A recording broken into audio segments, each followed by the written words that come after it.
ተራራ ወጣን ከኛ ጋራ ወጣ ሸለቆን ወረድን ከኛ ጋራ ወረድ ላደረክልን ምን እንክፈል ሌላ ምናል ከፍ ይበል ስምህ። ተራራ ወጣን ከኛ ጋራ ወጣ ሸለቆን ወረድን ከኛ ጋራ ወረድክ ላደረክልን ምን እንክፈል ሌላ ምናል ከፍ ይበል ስምህ። ከዓመታት በፊት ካልተሳሳትኩ የሰበታ መካነ ኢየሱስ ሲሆን የልደታ መካነ ኢየሱስ ሲሆን ግን አንደኛው የመካነ ኢየሱስ ቤተክርስቲያን መዘምራን የዘመሩት ይመስለኛል። እኛም በእነዚህ ወራት ተራራ ስንወጣ እግዚአብሔር አብሮን ወጥቷል። ሸለቆ ስንወርድ አብሮን ወርዷል። ሜዳ ስናቋርጥ አብሮን አቋርጧል። ወንዝ ስንሻገር፣ በአየር ስንጓዝ፣ በመኪና በእግር ስንንቀሳቀስ አብሮን በሄድንበት ሁሉ ያዕቆብ እንዳለ መርቶናል። ከክፉም ከአደጋም ጠብቆናል። የምንጓዝበት መኪና ሰው ሰራሽ ነው። ሰው ነው የሚነዳው። ደግሞ አንድ ጊዜ ሁለት ጎማዎች በቀኝ በኩል ያሉት በአንድ ጊዜ ፈነዱብን መንገድ እየሄድን። ደግነቱ ሜዳ ላይ አንድ ትንሽ የወረዳ ከተማ ልንደርስ በጣም አፋፍ ላይ በደረስንበት እና ደግሞ ለጥ ያለ ሜዳ ላይ በመሆኑ ምክንያት እግዚአብሔር ከከፋ ጉዳት አድኖናል። ወደዛ ጋር ከመድረሳችን በፊት በጣም ኃይለኛ ቀበት፣ በጣም ጎድጓድ ወንዝ ውስጥ ሁሉ ገብተን ነበር የወጣ ነውና ይሄ ጎማ ፍንዳታ እዛ ቦታ ቢሆን ኖሮ ሊያደርስ የሚችለውን ጉዳት ገምተን በጣም እግዚአብሔርን አመስግነናል። ስለዚህ መንገድ ሲኬድ እንዲህ አይነት ነገሮች ሁሉ አሉ። የአየር መንገድ የአየር ጉዞ በአሁኑ ጊዜ ምን ያህል አስጊ ነገሮች እንዳሉ ታውቃላችሁ። በእነዚህ ሁሉ መንገዶቻችን እግዚአብሔር ጠብቆ በህይወት በሰላም በጤና ከወጣንበት ከተማ ዞረን እንድንመለስ እግዚአብሔር ረድቶናል። ይህንን ሳስብ ይሄ መዝሙር ትዝ ስላለኝ ነው። የዲኤንኤ ኦፍ ደ ኪንግደም ሚኒስትሪስ ቲም አባላት በጌታ የሆነ የናፍቆት እና የፍቅር እንደዚሁም የአክብሮት ሰላምታችንን እናቀርብላችኋለን። ዛሬ የምንገኘው እዚህ የኢትዮጵያ እና የአፍሪካ መዲና በሆነችው አዲስ አበባ ከተማ ላለፉት በድምሩ ወደ 5 ወራት ተጠግተዋል። በጊዜው ካለንበት የመኖሪያ ቤታችን ከወጣን አስቀድሜ ከእግዚአብሔር ቃል ላንብብላችሁና ከዚያ በኋላ አጠር ያለ ሪፖርት ዘገባ እግዚአብሔርን እንድታመሰግኑ፣ ምክንያቱም በጸሎታችሁ፣ በመልካም ሀሳባችሁ፣ በመልካም ምኞታችሁ በየሄድንበት ስለምትከተሉን፣ ስለምታበረታቱን እና ለአገልግሎቱ ያገኘነው መንፈሳዊ ጉልበት እንደዚሁም ደግሞ አገልግሎቱ ላስገኛቸው ፍሬዎች ከጌታ ቀጥሎ ከመንፈስ ቅዱስ ከባለቤቱ ከሰራተኛው ከዋናው ሰራተኛ ቀጥሎ እናንተም ናችሁ። ጸሎታችሁ፣ እንባችሁና መልካም ሀሳቦቻችሁ ትልቅ ቦታ ስላላቸው እግዚአብሔር የሰራውን ነገር በአክብሮት ልናቀርብላችሁ ግዴታችን ነው። የእግዚአብሔር ቃል ሲናገር አቤቱ ስራችንን ሁሉ ሰርተህልናልና ሰላምን ትሰጠናለህ ይላሉ የቀደሙ አባቶቻችን። በኢሳይያስ ምዕራፍ 26 ቁጥር 12 ላይ ነው የሚገኘው ይሄ ቃል። አቤቱ ስራችንን ሁሉ ሰርተህልናልና ሰላምን ትሰጠናለህ ወይም ሰላምን ሰጥተህናል። ስራችንን ሁሉ ሰርተህልናል።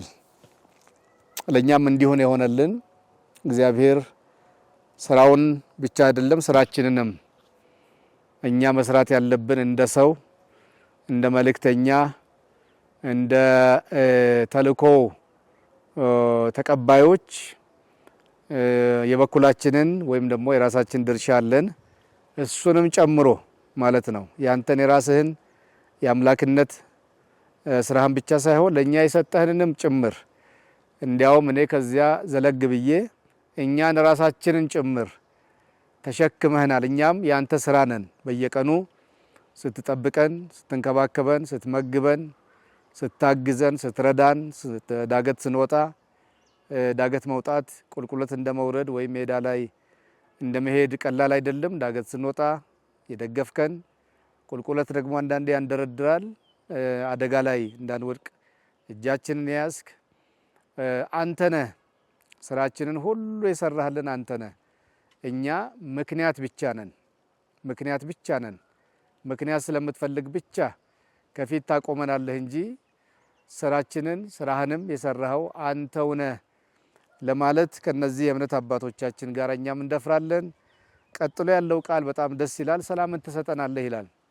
እንዴት ነው እነዚህ ሁለት ሀሳቦች የተጣመሩት ያልን እንደሆነ እግዚአብሔር ሲሰራ፣ እግዚአብሔር በሚሰራው ስራ ውስጥ፣ እግዚአብሔር በሚሰራበት ጊዜ ሰራተኛው እግዚአብሔር ሲሆን፣ የስራው መሪ እግዚአብሔር ሲሆን ሁል ጊዜ ሰላም አለ።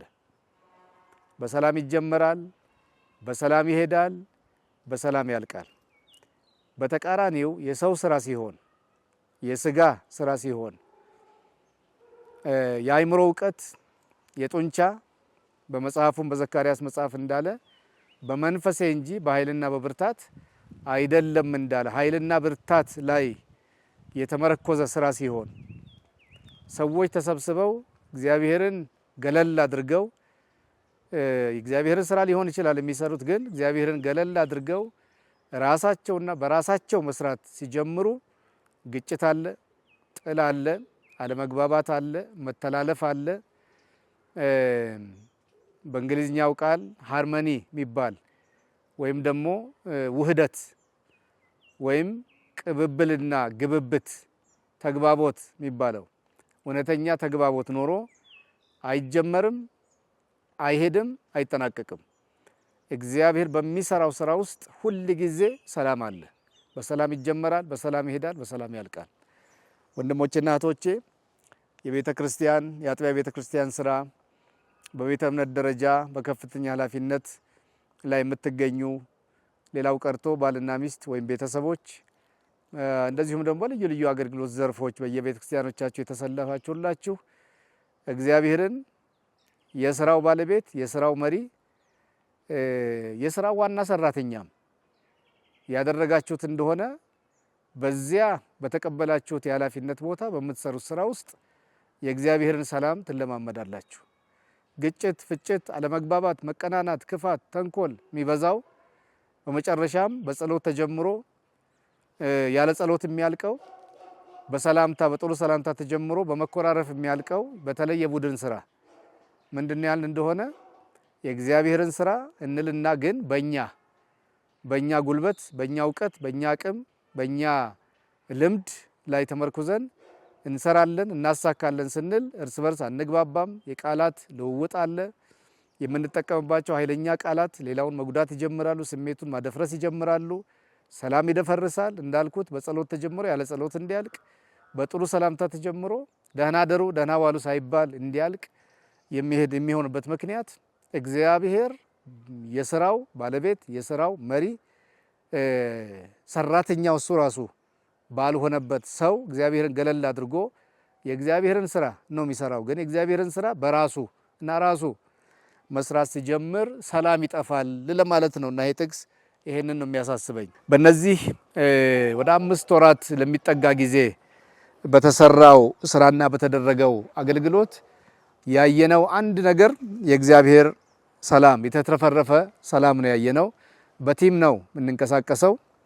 እንደዚሁም ደግሞ በየምንሄድባቸው የአገልግሎት ቦታዎች ደግሞ መደበኛዎቹ ቦታውን ይዘው አካባቢውን ይዘው ፕሮግራሞችን አቀናብረው መድረኩን አመቻችተው ህዝቡን ጋብዘው ጠርተው በልዩ ልዩ ጸጋ የሚያገለግሉ ሰዎች ይጠብቁናል በየቦታው።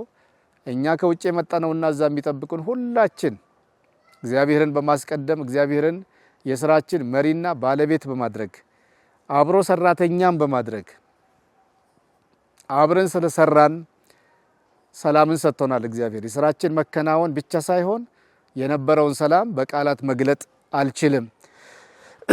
እግዚአብሔር በዚህ ረድቶናል። የጌታ እግዚአብሔር አምላክ ስም የተባረከ ይሁን። ጠቅለል አድርጌ ለሪፖርት ለማቅረብ ያህል ኦክቶበር 9 ነው ከከተማችን ከሳክራሜንቶ የተነሳ ነው እና ከኦክቶበር 9 ተነስተን በ10 ጆሃንስበርግ ደቡብ አፍሪካ ከደረስን በኋላ በቀጥታ ወደ አገልግሎት ጣቢያችን ነው የተንቀሳቀስ ነው። እንዲሁ ለመጥቀስ ያህል ዌልኮም 1፣ 2 እና 3 ጣቢያዎች በዚህ ስም ተጠርተው ወይም ተሰይመው የተዘጋጁ 3 የተለያዩ ከተሞች ነበሩ።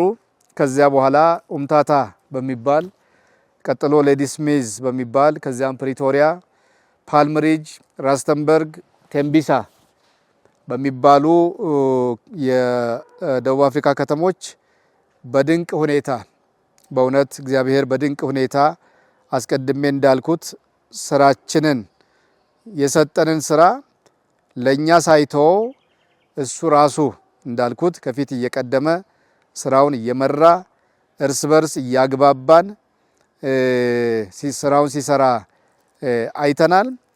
ቀደም ብዬ እንዳልኩት ስራውን መስራቱ ብቻ ሳይሆን እኛን ራሳችንን በምናልፍባቸው የአገልግሎት መንገድና ጎዳናዎች፣ መድረኮችና አደባባዮች ሁሉ እየሰራን ነው ያለፍነው። እኛም እየተሰራን በሱ እጅ እየተሰራን በቃሉ በመንፈሱ በቅዱሳን ፍቅር እና በነበረን ጸሎት፣ አምልኮ፣ የፍቅር ጊዜ፣ የምክክር ጊዜ ከልዩ ልዩ ቤተክርስቲያናት መሪዎች፣ አባቶች እንደዚሁም ደግሞ አገልጋዮች ጋራ በፍቅር ስንሰራ ድካማችን በብርታት ሲቀየር ሲተካ የተለያዩ ሰዎች ነና በዚህ ምድር ላይ ስንኖር በዚህና በዚያ ምክንያት ጉዳት ይሰማናል። እነዚያ ጉዳቶቻችን ስናገግም ስንፈወስ ስንባረክ ነው የከረምነውና ክብርን ለከበረው ጌታ ለስራው ባለቤት ለጠራን ለመራን ለረዳን ላገዘን ለተሸከመን አምላክ ዝቅ ብለን እንሰጠዋለን።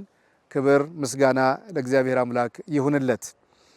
ወደ ኢትዮጵያ ከተሻገርን በኋላ ወደ ዲሴምበር 9 ላይ ነው ልክ በሁለት ወሩ ማለት ነው ወደ ኢትዮጵያ ደግሞ የመጣ ነው።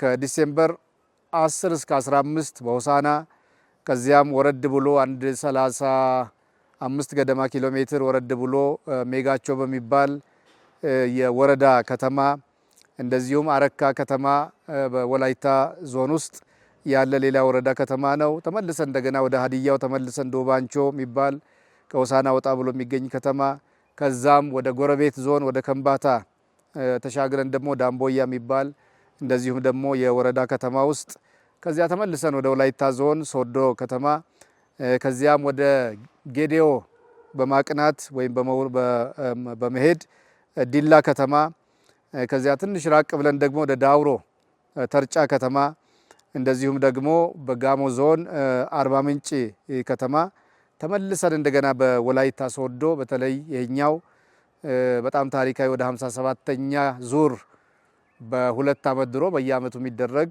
ቆይቶ በሁለት ዓመት መደረግ የጀመረ እና እየተደረገ ያለ የወላይታ ቀጠና ቃለ ሕይወት ቤተክርስቲያን በጣም ብዙ ሕዝብ ነው ከየወረዳው ከየቀበሌው የሚመጣው በአጠቃላይ ከዞኑ ማለት ነው። እሁድ ዕለታ በመካከለኛ ግምት ከ15000 ያላነሰ ሕዝብ በሜዳ ላይ ግምታችን ነው አንድ ባንድ ባይቆጠርም እና በጣም ትልቅ ጉባኤ ነበር በወላይታ ሶዶ። ከዚያ ደግሞ ወደ ምስራቅ በማቅናት በሶማሌ ክልል በጅግጅጋ የሶማሌ ክልል ዋና ከተማ በሆነችው ጅግጅጋ እንደዚሁም ተዘዋውረን አገልግለናል። በመጨረሻ እዚህ አዲስ አበባ በአንዲት የሙሉ ወንጌል ቤተክርስቲያን አጥቢያ የመጨረሻውን ማሳረጊያ በዚህ ባለፈው እሁድ ዕለት የማገልገል የከበረ እድል ወገኖቼ፣ ወንጌልን ክርስቶስን ማገልገል ቅዱሳንን ማገልገል የክርስቶስን መንግስት ቤተክርስቲያንን ማገልገል ዕዳ ሳይሆን እድል ነው። እርግማን ሳይሆን ሸክም ሳይሆን ቀንበር ሳይሆን በረከት ነው። አንዱም በእነዚህ በተዘዋወርንባቸው ቦታዎች በተለይ አገልጋይና አገልግሎቱ የሚል ርዕስ አለን። አገልጋይና አገልግሎቱን ስናስተምር አገልጋዮች ብቻ አክቲቭ አገልጋዮችን ብቻ ሳይሆን ምእመን የሚባለውን ክፍል ካታጎሪ ሁሉንም አንድ ላይ በማድረግ ምክንያቱም የዳነው ልናገለግል ነው። ድኖ አለማገልገል በእግዚአብሔር መንግስት ውስጥ አይታወቅም። እንግዳ ነገር ነው፣ ባዕድ ነገር ነው። እንዲያውም መንፈሳዊ ህገ ወጥነት ነው። ሰው በልቶ ሳይከፍል መውጣት፣ ለሚኖርበት ሀገር የተለያዩ ግዴታዎችን የግብር ግዴታ፣ ሌሎች ግዴታዎችን አለመወጣት ወንጀል ወይም በደል እንደሆነ ሁሉ ድኖ አለማገልገል በእግዚአብሔር መንግስት ውስጥ በተመሳሳይ መጠን ወንጀል ነው። መንፈሳዊ ወንጀል፣ መንፈሳዊ ህገ ወጥነት ነው ብለን ነው የምናስተምረው። እናም ስለዚህ የአገልግሎት ትምህርቶች ወይም አገልግሎትን የሚመለከቱ ትምህርቶች ቀን ቀን ማታ ማታ ደግሞ ለሁሉም በየከተሞቹ ለሚገኙ ምእመናን ሰፋ ያለ በደቀ መዝሙርነት ህይወት ላይ፣ በባህሪ ግንባታ ላይ፣ በህብረትና በአንድነት ላይ፣ በወንጌል ማዳረስ ላይ፣ የክርስቶስን መንግስት በማስፋት ላይ እግዚአብሔር አምላክ በልባችን ያኖረውን ስናካፍል ስናስተምር ቆይተን እነሆ ዛሬ ምሽት ከኢትዮጵያ መዲና ከአዲስ አበባ እንለቃለን። በነዚህ ወደ 5 ወራት በሚጠጉ ጊዜያት እግዚአብሔር እጅግ በጣም ድንቅ የሆነ በቃላት ሊገለጥ ከሚችል በላይ ድንቅ የሆነ ጊዜን ሰጥቶናል። አሁንም በድጋሚ በእናንተ ፊት በቅዱሳን መላእክቱ ፊት የእግዚአብሔር የአምላካችን ስም የተባረከ የተመሰገነ ይሁን እላለሁ። የዲኤንኤ ቲም አባላት እዚህ ኢትዮጵያ ውስጥ ያሉ፣ በደቡብ አፍሪካም እንደዚሁ የሚያግዙን፣ በጸሎት በምክር የሚያግዙን ወንድሞች አሉ። በአሜሪካን ሀገር በሳክራሜንቶ ከተማ መኖሪያችን በሆነው ማለት ነው፣ በዚያ የሚያግዙን ወንድሞች አሉ። በየከተሞቹ ያላችሁ ደግሞ ቀደም ሲል እንዳልኩት በሀሳብ በምክር እና በጸሎታችሁ አልፎ አልፎ ደግሞ በቅርባችን ያላችሁ ወንድሞች እህቶችም በፋይናንስም ጭምር ስለምታግዙ እነዚህን ጉዞዎቻችንን እግዚአብሔር አብዝቶ ይባርካችሁ። አብረን የሰራ ነው፣ አብረን የተጓዝ ነው። እናንተን የሆነ ቦታ ትተን ወይም እናንተ እኛን ሸኝታችሁ የቀራችሁ እንዳይመስላችሁ አብራችሁን ተጉዛችኋል። አንዳንዶቹን የአገልግሎት ሪፖርቶች እና ውጤቶች በፌስቡኮቻችን እና በሌሎችም የሶሻል ሚዲያ እንትኖቻችን መድረኮቻችን ልናካፍላችሁ ሞክረናል። እግዚአብሔር አምላክ በብዙ ባርኮናል፣ አሳድጎናል። የበለጠ እንድናገለግለው እንድንዘረጋ ድካም አይደለም በዚህ ጊዜ የሚሰማኝ እኔ በግሌ ድካም አይደለም፣ እንደው ስልችት አይደለም፣ አሁን እረፍት አይደለም፣ እንደው በቃ ሄዶ መተኛት ማረፍ ሳይሆን ገና ኢነርጂው ገና መንፈሳዊ ኃይሉ አሁንም እንደተቀጣጠለ ነው፣ እንደበረታሁ ነው ያለሁት። ይሄ የሆነው በትልቁ አምላክ እግዚአብሔር ቸርነት ቢሆንም በእናንተም ጸሎትና መልካም ቀና ሀሳባችሁ ምክንያት እንደሆነ ላረጋግጥላችሁ እወዳለሁ። እግዚአብሔር አምላክ ከሁሉ በላይ የተባረከና የተመሰገነ ይሁን። እናንተም ቅዱሳን በያላችሁበት የሰማይ አምላክ እግዚአብሔር እናንተን፣ ዘራችሁን፣ ዘመናችሁን፣ መውጣት መግባታችሁን፣ መቆምና መቀመጣችሁን፣ የልባችሁን ሀሳብ፣ የአፋችሁን ቃል፣ የእግሮቻችሁን አረማመድ፣ የእጃችሁን ስራ፣ ቤት ትዳራችሁን የሰማይ አምላክ እግዚአብሔር በበረከቱ ይባርክ። ምንም ነገር አያስቀርባችሁ። የጸሎታችሁ መልስ የዘገየ ካለ ይፍጠን። እግዚአብሔር ይጎብኛችሁ፣ በጤና ይጎብኛችሁ፣ በሰላም ይጎብኛችሁ፣ በመልካም ትዳር ይጎብኛችሁ። በትዳር ያላችሁ ደግሞ በመልካም ዘርና ፍሬ ይጎብኛችሁ። የወለዳችሁ ልጆቻችሁን በማቅናት በመንገዱ በመምራት እግዚአብሔር ይጎብኛችሁ። የኑሮ ትግል ያለባችሁ፣ እጦት ያለባችሁ፣ ኑሯችሁ ከእጅ ወዳፍ የሆነ እግዚአብሔር አምላክ በማያልቀው ሰጥቶ በማያልቅበት እጁና በረከቱ ይጎብኛችሁ። የጤና መታወክ ጥያቄ ያለባችሁ ካላችሁ ደግሞ በሚፈውሱ እጆቹ ነክተው በሚፈውሱ እጆቹ ነክቶ ይፈውሳችሁ። መኝታ ላይ ካላችሁ ያስነሳችሁ፣ ወንበር ላይ ካላችሁ ዊልቸር ላይ ካላችሁ ያስነሳችሁ እግዚአብሔር አምላክ እና ጤናችሁን ይመልስላችሁ። የህብረት የአንድነት የፍቅር ችግር ባለበት አካባቢ እርቁን፣ ሰላሙን፣ ፍቅሩን እግዚአብሔር እንደ ዶፍ ዝናብ ያውርድ። ማንኛውም አይነት የህይወት ድካም ባለበት ኃጢአት ተረከዛችሁን የከበበ እና እምነታችሁን ጸጋችሁን ለመላጨት የሚያደባ መንፈስ በጌታ በኢየሱስ ክርስቶስ በስሙ ተመቶ ይራቅላችሁ እና እግዚአብሔር ጸጋችሁን ይጠብቅላችሁ፣ ሰላማችሁን ይጠብቅላችሁ። የምታገለግሉ ፍሬያማ ሁኑ። የምትመሩት መንጋ ይብዛ ይዋለድ። የዘራችሁት ገበሬዎች ካላችሁ ይብቀልላችሁ፣ ይለምልምላችሁ። አስተማሪዎች በታስተምሩት ጄኔሬሽን ትውልድ ይቃናላችሁ፣ በእውቀትና በጥበብ ይሞላላችሁ እና በአገሪቱ በልዩ ልዩ ክፍል ያላችሁ አገርን በመከላከል ጸጥታ ሰላምን በማስከበር ዙሪያ የተሰማራችሁ ዜጎች እግዚአብሔር አምላክ ሰላሙን ባላችሁበት አካባቢ ባላችሁበት ቀጠና ባላችሁበት የአገሪቱ ክፍል ሁሉ ሰላምን ያውርድ። በስጋት በጭንቀት አትኑሩ። ለምድራችን እግዚአብሔር የሰማይ አምላክ ሰላሙን እንደ ዝናብ ያዝንብልን።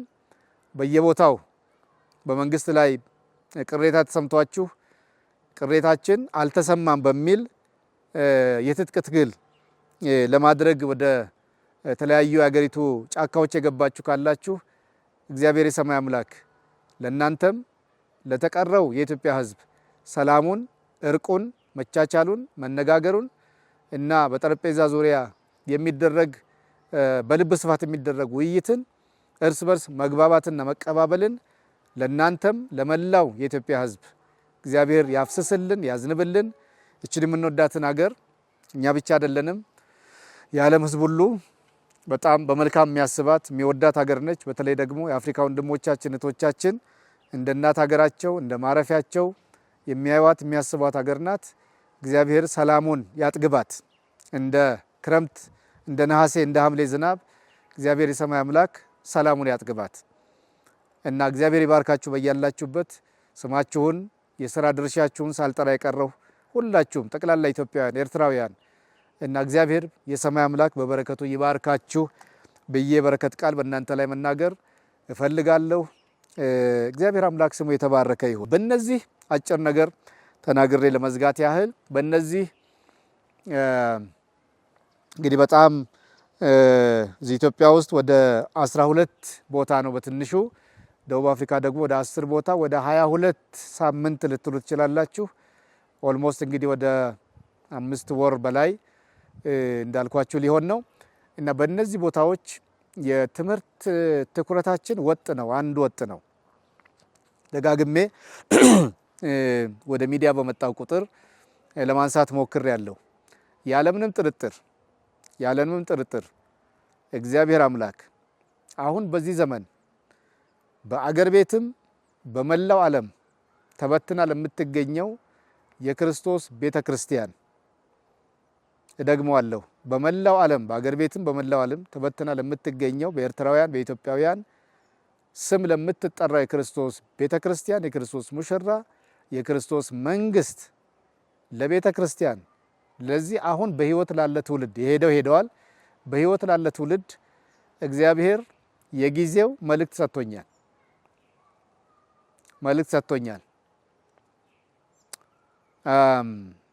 መልእክቱ አሁን ክርስትናችን በከባድ ቀውስ ውስጥ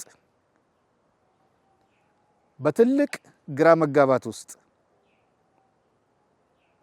ክርስትናችን በጥያቄ ሚዛን ላይ በምን ቋንቋ ልግለጠው የወደቀበት ጊዜ ነው። ይሄንን ማንም ሰው ሊጠራጠር አይገባም። ይሄንን እውነት ከ10 ዓመት በኋላ ከአሁን 10 ዓመት በኋላ ቢገባን ጊዜ አልፏል። ከዛሬ 20 ዓመት በኋላ ቢሆን እውነት የሚገባንና የምንረዳው እና ይሄን ሁኔታ ለመለወጥ የምንነሳው ይሄን ያህል ከተራዘመ ዓመታት በኋላ ቢሆን በጣም ብዙ ነገር ተበላሽቶ አሁን በዚህ ጊዜ ብንነሳ ልንከፍለው ከምንችለው ዋጋ በብዙ መቶ እጥፍ ከፍለን ነው እሱም ከተሳካልን ወደ ነበርንበት የምንመለሰው።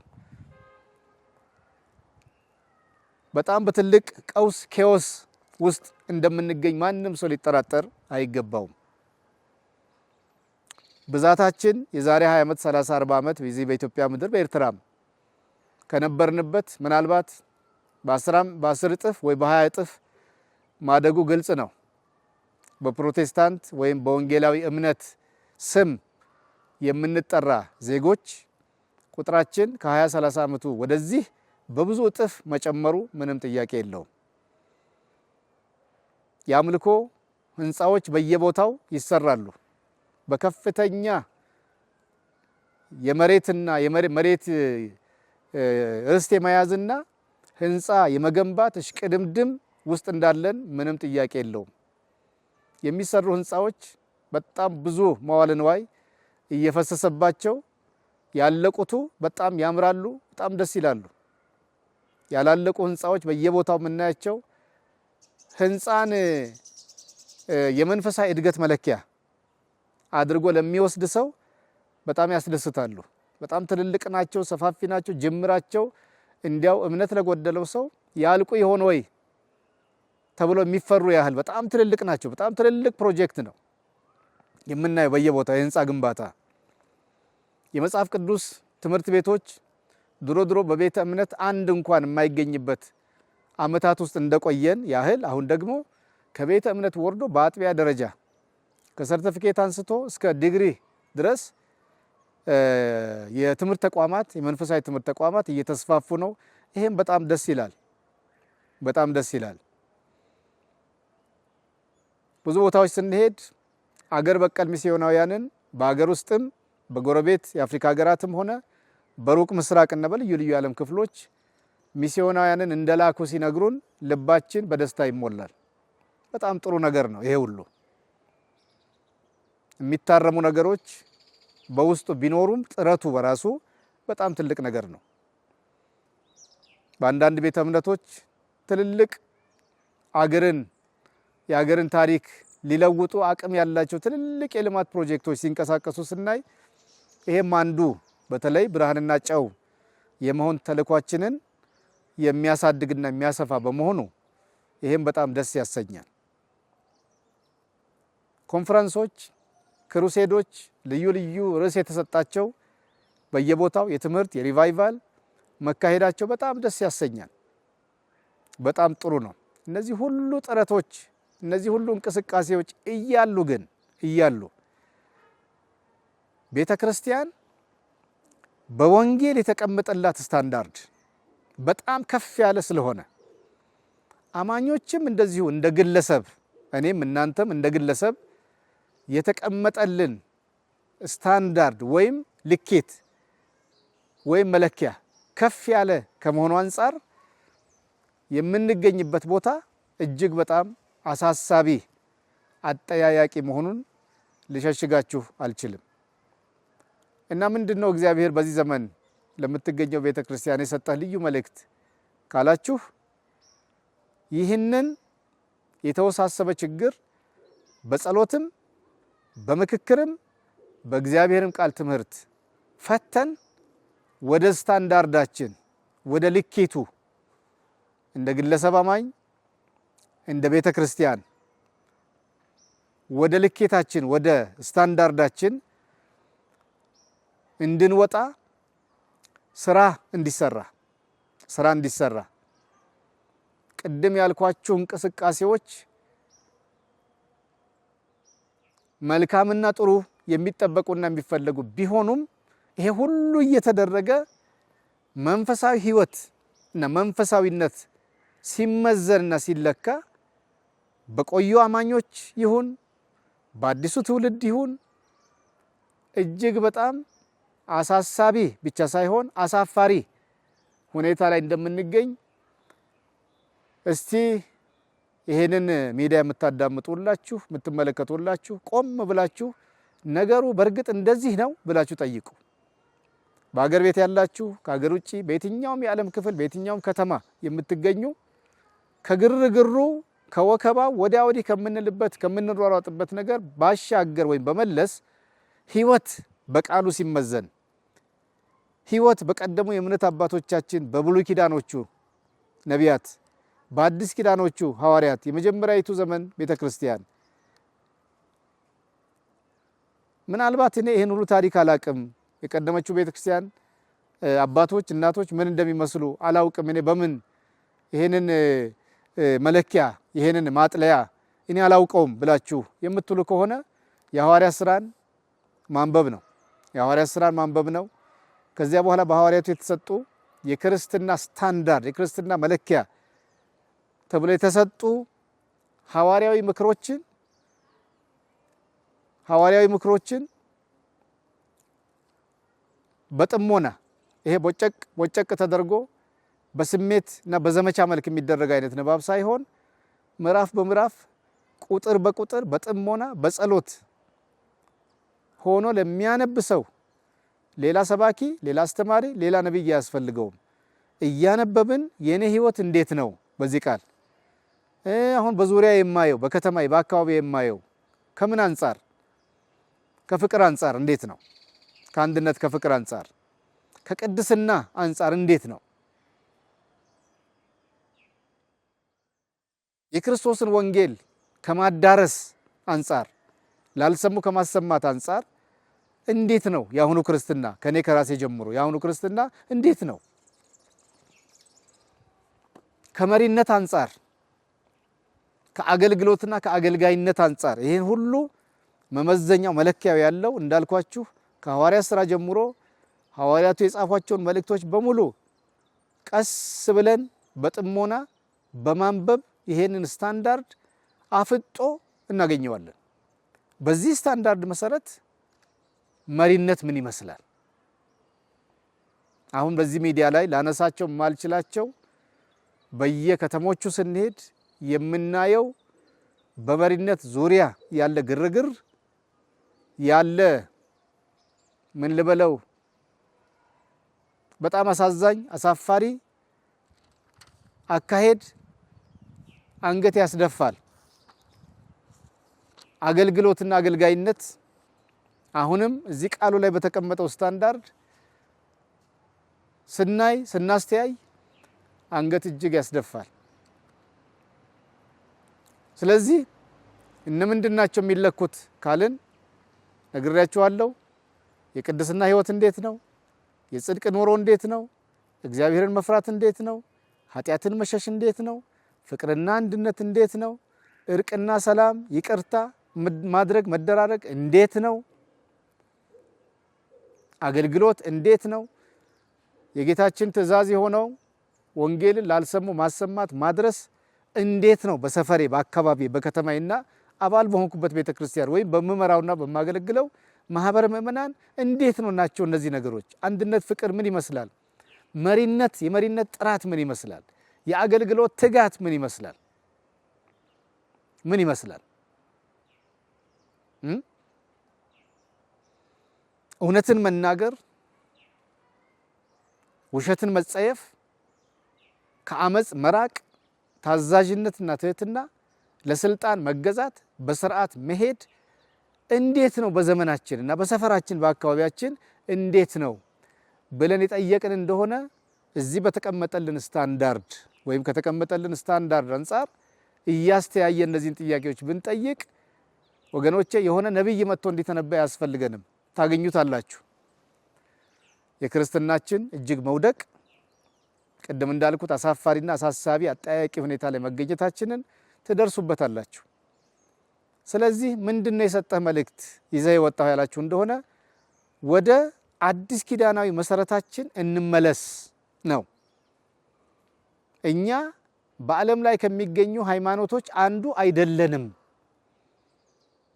እኛ ሃይማኖት ተከታዮችም አይደለንም። የምንከተለው ክርስቶስን ነው። ሃይማኖት ማለት እምነት ከማለት አንፃር ነውር አይደለም። ሃይማኖት ወይም ሃይማኖተኛ ብሎ መጥራት ነውር ሆኖ አይደለም። ግን የኛ ማንነት ከሃይማኖተኝነት በላይ ነው። በላይ ነው። እኛ ሃይማኖት ተከታዮች አይደለንም። እኛ ክርስቶስን ነው የምንከተል። አባል የሆንንበት አጥቢያ ቤተክርስቲያንም ሆነ የአጥቢያ ቤተክርስቲያናት ስብስብ የሆነው ቤተ እምነት በሙላት አይገልጠንም። አጥቢያ ቤተክርስቲያን ያስፈልገናል። አጥቢያው ተሰብስበው ቤተ እምነት መፍጠራቸውም በጣም ድንቅ ነው። ይሄ ጥቅሙ ለምንድነው ያልን እንደሆነ ለመሰባሰብ ይረዳናል፣ ለመተያየት ይረዳናል፣ ለመልካም ስራና ለፍቅር ለመነቃቃት ይረዳናል። ሰልጥነን ተምረን ታጥቀን ለስራው ለመውጣት እንደዚሁም ደግሞ አንዱ ለአንዱ ክትትል ለማድረግ ለመጠያየቅ፣ ለመደጋገፍና ለመረዳዳት አስፈላጊ ነው አጥቢያም ቤተ እምነትም መሆን። ዳሩ ግን ማንነታችንን ሙሉ በሙሉ አይገልጠውም። የመግለጥ አቅም ብቃት የለውም። የቤተ እምነታችን ስም ማንነታችን በሙላት አይገልጠውም። እኛ ከዚያ በላይ ነን። እግዚአብሔር አምላክ የተመሰገነ ይሁን። ከዚያ በላይ ነን። በኢትዮጵያዊነቴ በጣም ነው የምኮራው። በጣም ነው ደስ የሚለኝ። እንግዲህ የምኮራው ማለት በምን ማለት እንደሆነ ለሁሉም ሰው ግልጽ ይመስለኛል። አላፍርበትም ማለት ነው። ኢትዮጵያዊነት ግን ከወንጌል አንፃር ያለኝን ማንነት አይገልጠውም። እንኳን ከኢትዮጵያዊነት ወርዶ የብሔር ስም፣ ከብሔር ወርዶ የጎሳ ስም፣ ከጎሳ ወርዶ የመንደርና የሰፈር ስም ቀርቶ ኢትዮጵያዊነት የምንለው ትልቅ ነገር እንኳን እኛን ወንጌል አማኞችን በሙላት በብቃት አይገልጸንም። እኛ ከዚያ በላይ ነን። ጌታ እግዚአብሔር የተባረከ ይሁን። ለዚህ ነው እኔ በኢትዮጵያ ምድር የበቀልኩ የክርስቶስ አገልጋይ አንድ ቻይናዊ፣ አንድ ራሽያዊ፣ አንድ ህንዳዊ፣ አንድ አሜሪካዊ፣ አንድ አውስትራሊያዊ፣ አንድ ካናዳዊ፣ አንድ ኬንያዊ በክርስቶስ ያመነ ወንድም ወይም እህት በድንገት ወይ በአውሮፕላን በረራ ላይ በሆነ አጋጣሚ አጠገቤ ሳየው ልቤ በፍቅር የሚሞላው ብቻ ሳይሆን የሚዘለው ትልቅ ሐሴትና ደስታ የሚሞላበት ምክንያት ክርስትናዬ ከኢትዮጵያዊነት በላይ ስለሆነ ነው። ክርስትናዬ ወንጌል ከኢትዮጵያዊነት በላይ ነው፣ ከናሽናሊቲ በላይ ነው፣ ከቀለም በላይ ነው፣ ከጎሳ በላይ ነው፣ ከቋንቋ በላይ ነው። በምንም አይነት አንድ በክርስቶስ ያመነ ማህበረሰብ ሆነ ግለሰብ ከዚህ ከፍታ ወርዶ የእንትን ሀገር ሰውና ዜጋ በመሆኔ የተለየው ሰው ነኝ በዚህ በምድር ላይ ማለት ነው። የዚህ ብሔረሰብ አባል በመሆኔ በጣም ኩራት ይሰማኛል። የዚህኛ ጎሳ አባል በመሆኔ ከእንትና ቤተሰብ በመወለዴ ወደ ማለት መውረድ የለበትም። እነዚህ ወደድንም ጠላን አቮይድ የምናደርጋቸው ጉዳዮች አይደሉም። እኔ የወለዱኝ አባት የወለዱኝ እናት አሉ፣ የተገኘሁበት ጎሳ ብሔረሰብ አገር አለ፣ ምንም ጥያቄ የለውም። በስጋ እሱ ነኝ በዚህ በምድር።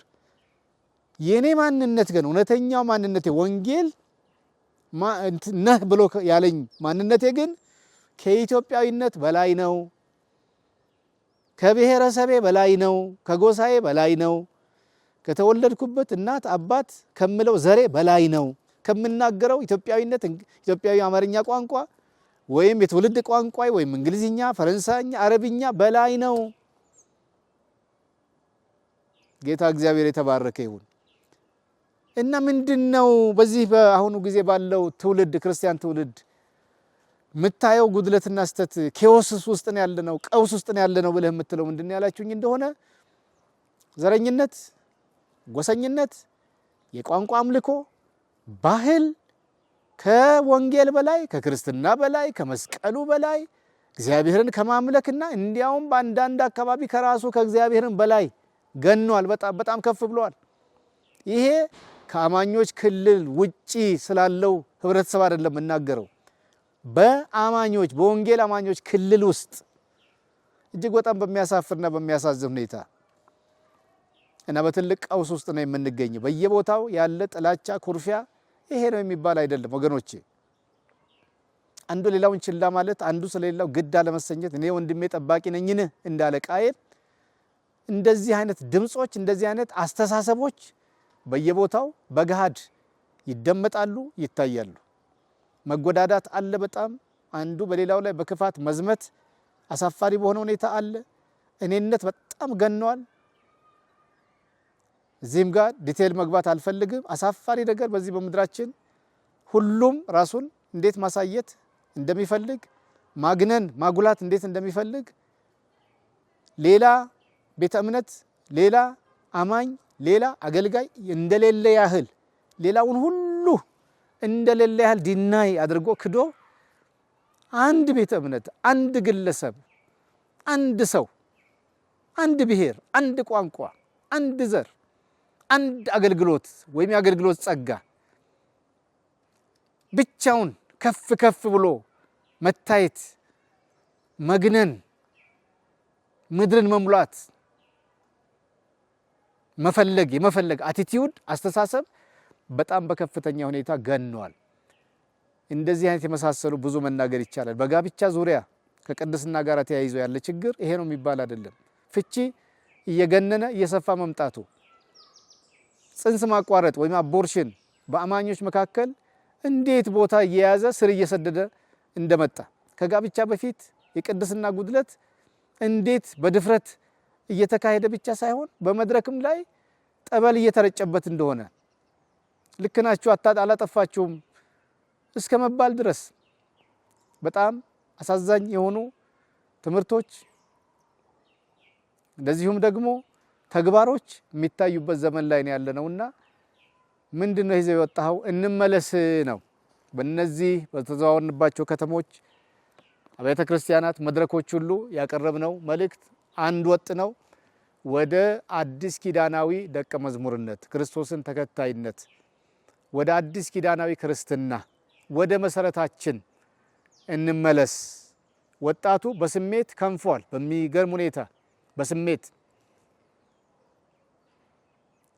የሚቀርብለት መልእክት በስሜት እንዲጋልብ እንጂ ሰከን ብሎ በእግዚአብሔር ፊት ጉልበቱን እንዲያንበረክክ ቃሉን በጥሞና እንዲያነብ እንዲያጠና ህይወቱን እንዲያሳድግ በቅድስና በጽድቅ እንዲኖር እንዲመላለስ ስራ እንዲወድ በትምህርት እንዲገፋ አገሩን እንዲረዳ እንዲያሳድግ ስከን ረጋበል አስብበት ይሄን እግዚአብሔር የሰጠህን አይምሮ አስብበት የሚሉ አስካኝ የሆኑ አረጋጊ የሆኑ ትምህርቶች ሳይሆን በስሜት የሚያገልቡ እንዲህ ሆነልሃል እንደዚህ ይሳካልሃል ትወጣለህ ታመልጣለህ ብቻ ረጋ ብሎ መሬቱን እንዲያርስ እንዲቆፍር የንግድ ተሰጥኦ ካለው እንዲነግድ በትምህርቱ እንዲገፋ በኩራዝ እያጠና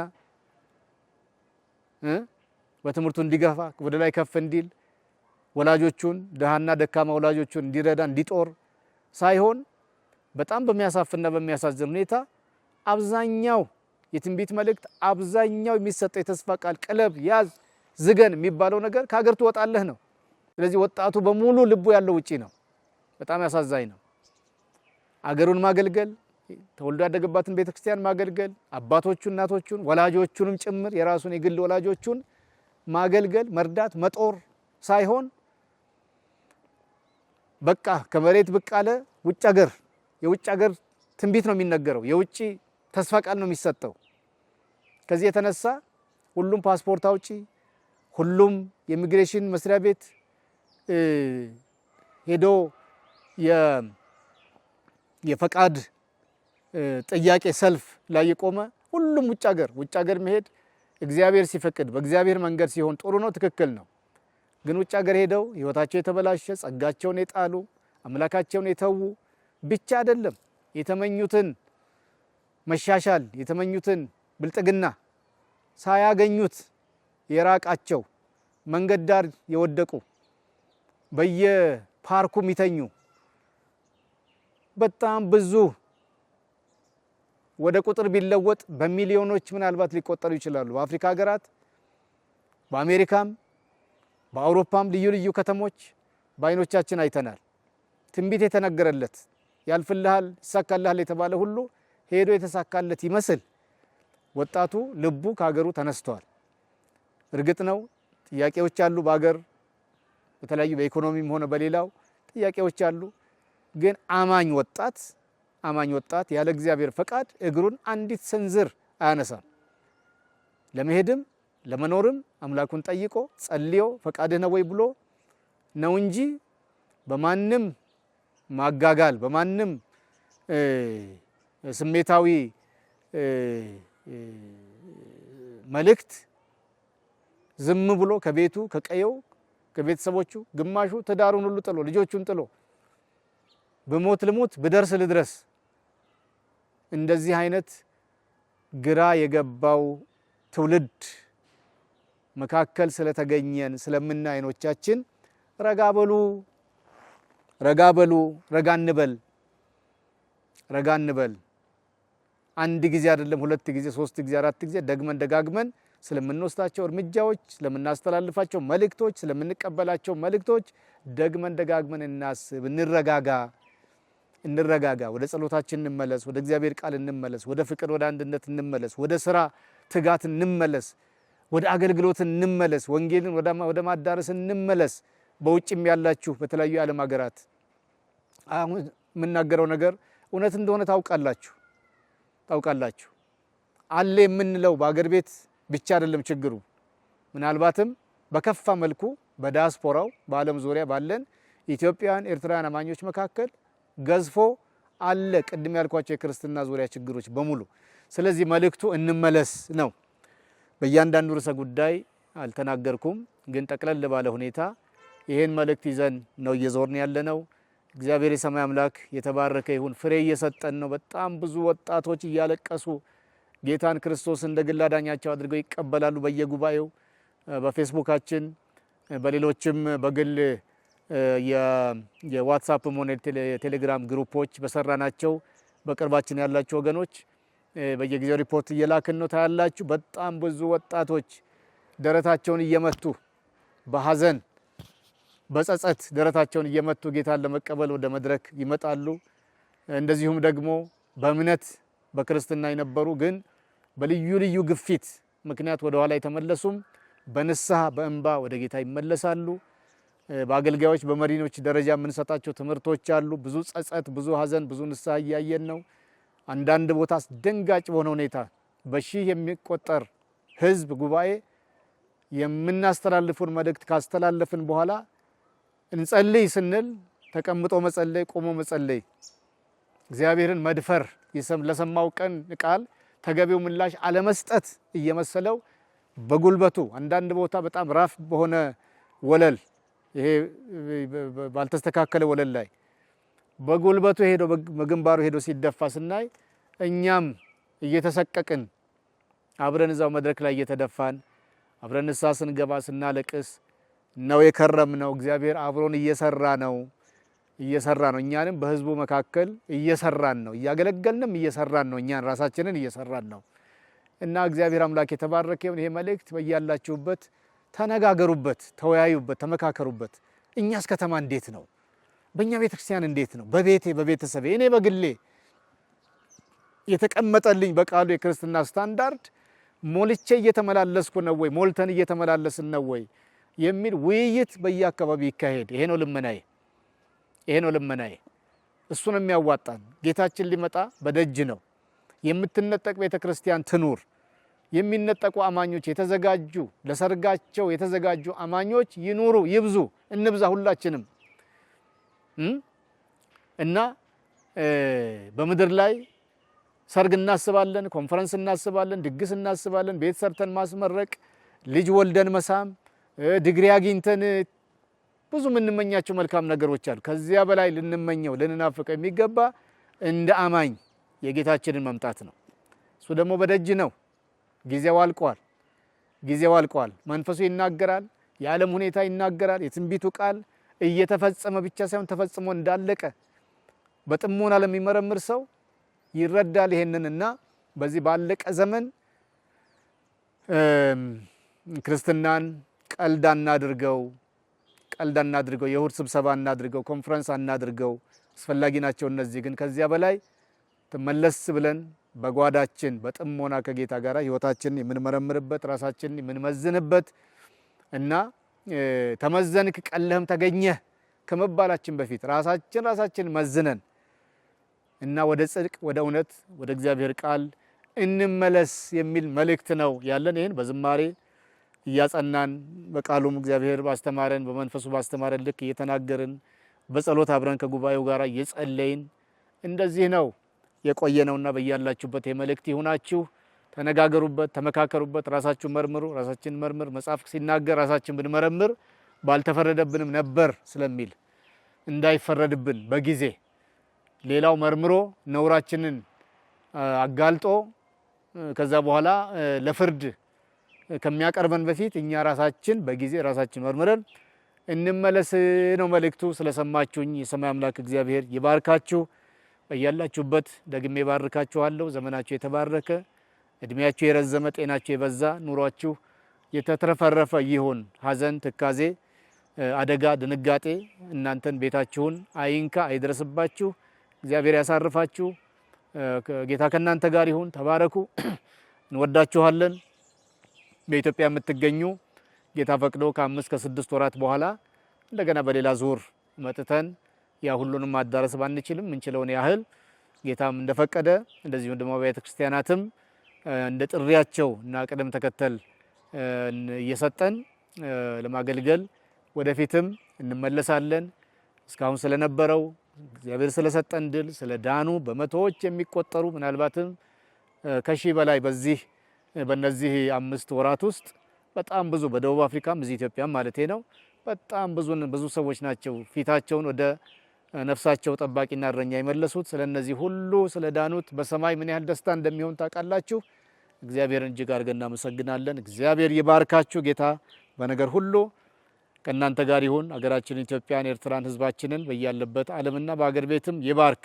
ጦርነትን በሰላም ድህነትን በብልጽግና ልዩነትን በአንድነት ጥላቻን በፍቅር ቂምን በይቅርታ እና ድርቅን ደግሞ በልምላሜ እግዚአብሔር ይለውጥልን። ተባረኩልን። ሰላም ሁኑ።